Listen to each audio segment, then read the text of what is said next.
another video. It's the T on MPD and relationships. Hello, everyone.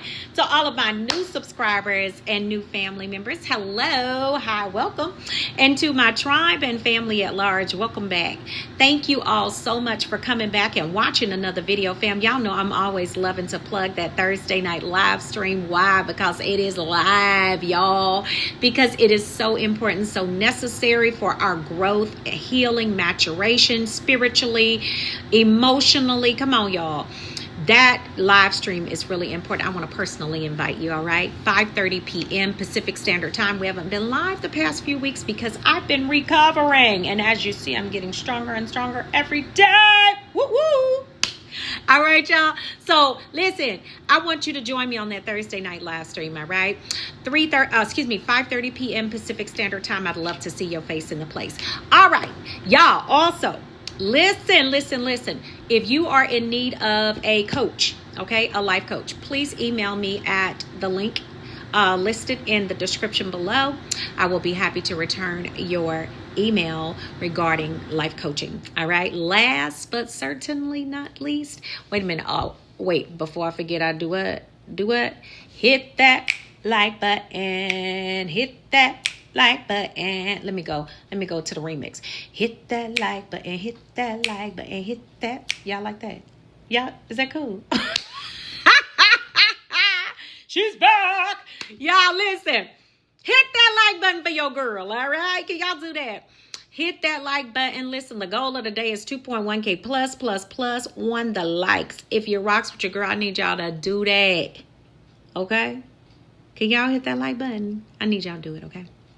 Last but certainly not least, I want you to pick up a copy of the book. Indeed. It is called Seduced by Satan. It is my first book collaborative effort, okay? I'd love for you to get a copy of it. Why? Because it's amazing, okay? You can really, this is based upon a true story. This is not based upon fiction or anything like that. No. This is based upon a true story, baby. Giving it to you raw and real.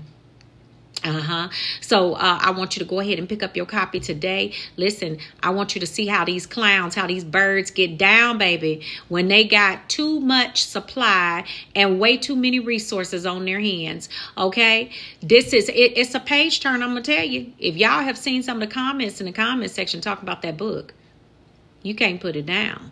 Okay, not if you really want to know what's going on with them. You're gonna be like, wait, what? They did what? Yeah, that part.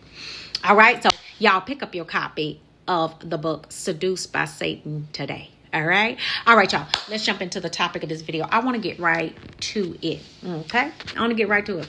I want to talk about how the narcissist, when they know they can't come back, how they feel about that.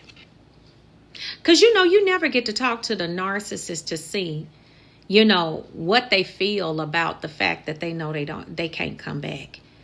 One thing I want y'all to know before we talk about that, I want y'all to know something about narcissists. Okay. Narcissists know when they have burnt that bridge all the way up. They know when they have. They do. They know when they have put some things out there that has just basically, they can't come back from that. Okay.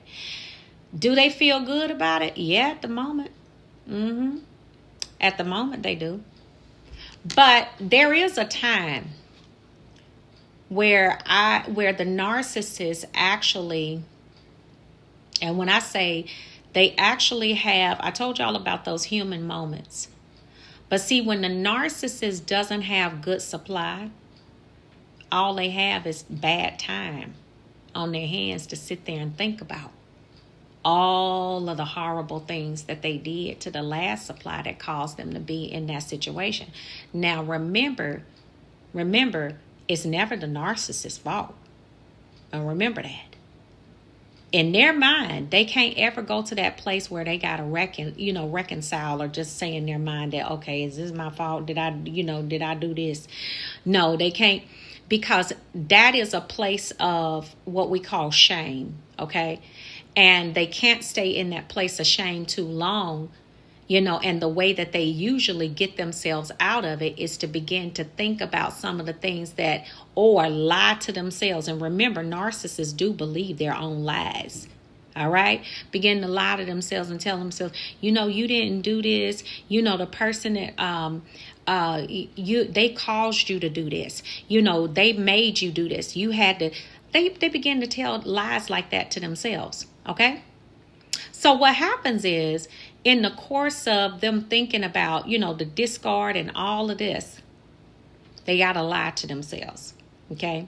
They got to try to get some of that energy back by lying to themselves. So when a narcissist is sitting there thinking about all of this, okay, you're on their minds. You are. But when a narcissist knows that they can't come back, how do they feel about that? Okay, so here's the deal.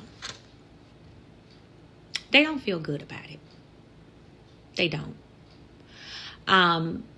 In their moments of recollection and to sit there and think about what they actually did, what caused the breakup, why are they in this situation?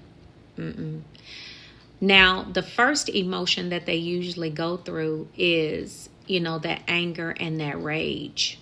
They're angry with you.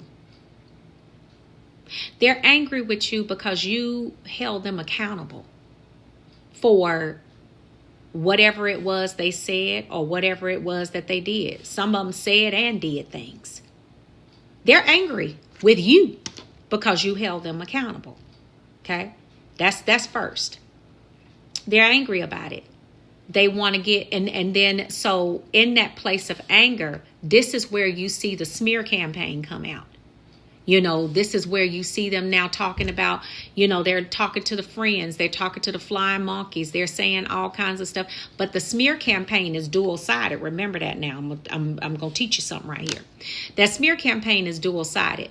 It's yes to try to destroy your reputation, but at the on the other side of that, it's also to try to make you stop that silence that you got going on with them and the fact that they can't never come back.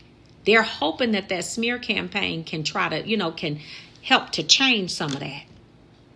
But in the event that it's not, in the event that it's not going to change anything, the next thing you're going to see these clowns go through is they going to start to, what they're going to try to do after they go through that anger and that rage, they're going to try to get revenge on you. Okay? That's gonna be next, because they mad now. They're angry. They're in that bit of rage, and now once they come down from that rage, that mind of theirs, that wicked mind of theirs, starts going into that place of revenge. Now, in that place of revenge, this is what they thinking. Okay, what is it that y'all have together that they can begin to mess with? Whether it's titles, deeds, contracts to different things, homes, cars, whatever. What is it that y'all have together, or maybe even not have together, that they can begin to affect to get your attention? Okay? Because it's all about getting your attention, because they can't come back. So since they can't come back, can I at least get your attention? You see what I'm saying? This is how I'm telling y'all how they feel. This is how they feel. So they're trying to mess with little stuff that, they'll start saying things. If you have kids with them, they'll start saying crazy stuff to the kids, and the kids come back and tell you, hey, mommy, if she's a female narcissist, mommy said so-and-so, or if it's a male narcissist, daddy said this or daddy said that. And you're just like, wait, what? This clown is crazy. Like, what kind of stuff are they on? Well, they can't come back. You know what I'm saying? So they're trying to do everything that they can to try to get your attention, because they know you're not going to accept them back. But they would be happy with a little bit of attention at this time. But then in that place of revenge, where they're also, now this is where you got to be careful too, especially if you're dealing with a cerebral, narcissists, and they can be borderline on that, psychopathy, a sociopath or a psychopath. This is where you have to really, really be careful, okay? Where you're going, what you're doing. Take a different route here. Don't go this way, go that way. You know what I'm saying? Just be careful about how you move. Okay, because if they're in that place of revenge and they're trying to get back at you, these are some of the things that they're going to do. But it's all because they're hurting inside. It's not just about the hurt of the discard of your relationship. It's about the hurt that they've been causing themselves all this time. Okay, but this is how they feel, when they know they can't come back. All right. This is how they know they can't come back. They know that you're not going to accept them back. So now when they get done with the anger and the rage, okay, and they get into that revenge, and you have basically cleared yourself of them. You don't have anything together that they can mess with. You don't have anything that they can they can go do this and that. If you don't have any of that, then guess what? The next thing that these clowns are going to do, y'all want to know what they're going to do next? Next, after they come out of that space of revenge, because that takes a lot out of them. Okay? Being in that anger and rage, now they're going into that place of revenge. That takes a lot out of a narcissist, especially if the new supply is not putting out that type of energy for them. If that supply is not ample where they can keep up with all of that high energy stuff that they got going on, and the narcissist is having to go here, there, and everywhere looking for supply, the next thing that's going to typically happen with them is they going to sit down after they get through doing all of that devilment over there.